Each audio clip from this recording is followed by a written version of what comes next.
Hai, Assalamualaikum warahmatullahi wabarakatuh.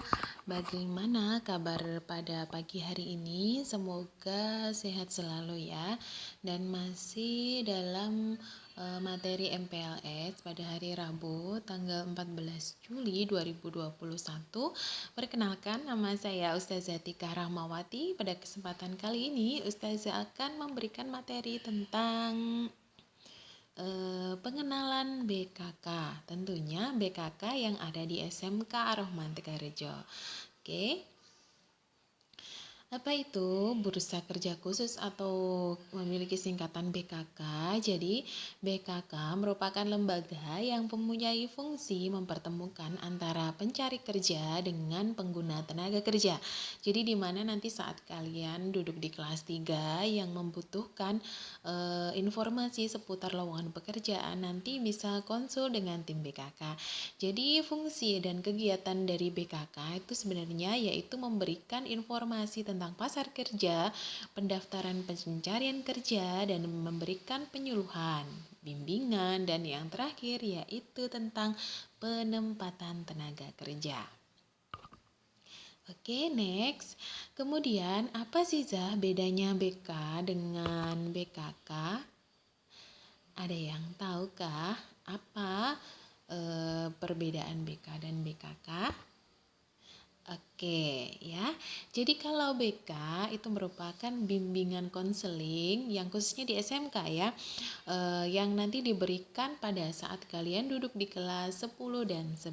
Sedangkan BKK atau Bursa Kerja Khusus yang mana treat ini akan diberikan di saat nanti kalian duduk di kelas 3. Jadi di saat kelas nanti sudah kalian di kelas 3 ada beberapa yang ingin melanjutkan di perguruan tinggi. Kemudian ada juga nggak semua juga harus bisa kuliah. Jadi ada juga yang mungkin ada yang bekerja. Jadi BKK adalah satu naungan dari BK yang mana dia itu selain memberikan edukasi tentang bimbingan konseling. Nah, di kelas 3 ini BKK ini juga memberikan informasi-informasi tentang dunia pekerjaan. Jadi inilah yang membedakan antara SMA dan SMK. Jadi kalau SMA itu dia hanya seputar bimbingan konseling saja. Dia tidak memiliki BKK yang mana mereka akan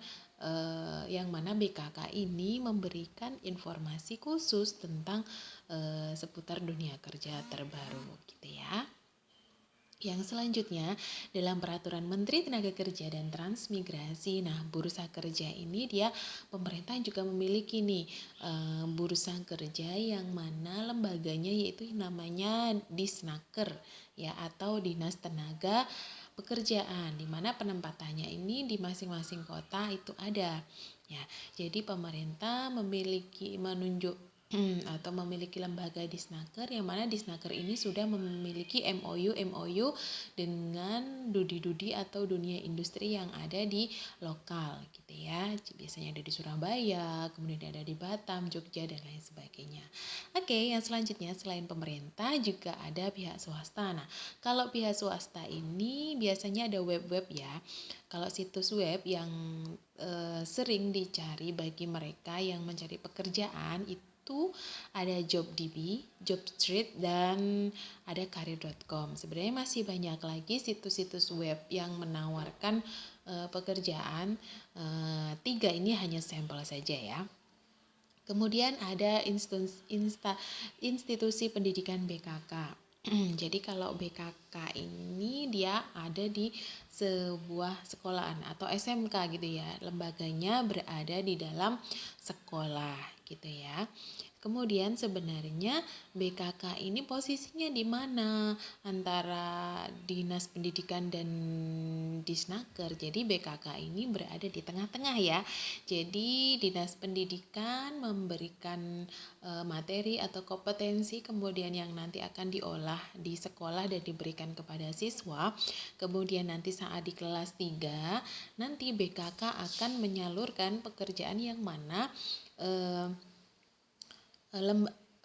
dudi-dudi atau dunia industri yang dimiliki BKK yang di sebuah sekolah SMK khususnya itu juga diketahui oleh Dinas Tenaga Kerja setempat gitu ya.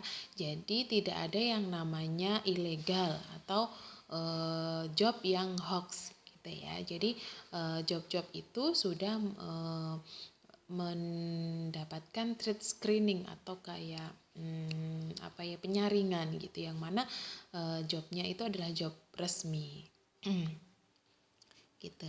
Dan selanjutnya yaitu ini ada beberapa MOU BKK, yaitu beberapa Dudi yang sudah menjalin kerjasama dengan BKK SMK Ar-Rahman. Jadi yang mana nanti bagi mereka-mereka yang membutuhkan pekerjaan di kelas 3 tentunya nanti akan disalurkan di beberapa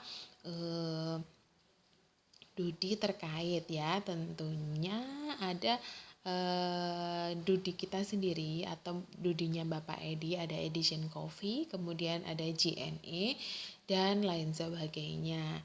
Jadi buat adik-adik terus tingkatkan belajar dimanapun kalian bersekolah, intinya adalah mencari ilmu dan the ending of mencari ilmunya itu adalah mencari kerja. Jadi hal yang pertama yang harus kalian lakukan yaitu belajarlah dengan tekun. Nanti insya Allah dengan berjalannya waktu nanti akan dituntun oleh tim BKK nanti di saat kalian ingin mendapatkan sebuah pekerjaan, atau bagi yang tidak ingin bekerja ya bisa melanjutkan di perguruan tinggi.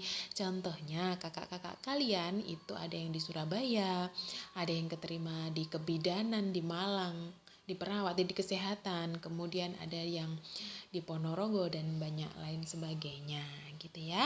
Jadi jangan patah semangat. Jika ada seputar pertanyaan tentang apa yang telah Ustazah sampaikan, bisa langsung komen atau bisa WA gitu ya. Sampai ketemu di pertemuan berikutnya. Mohon maaf atas segala kekurangan. Assalamualaikum warahmatullahi wabarakatuh.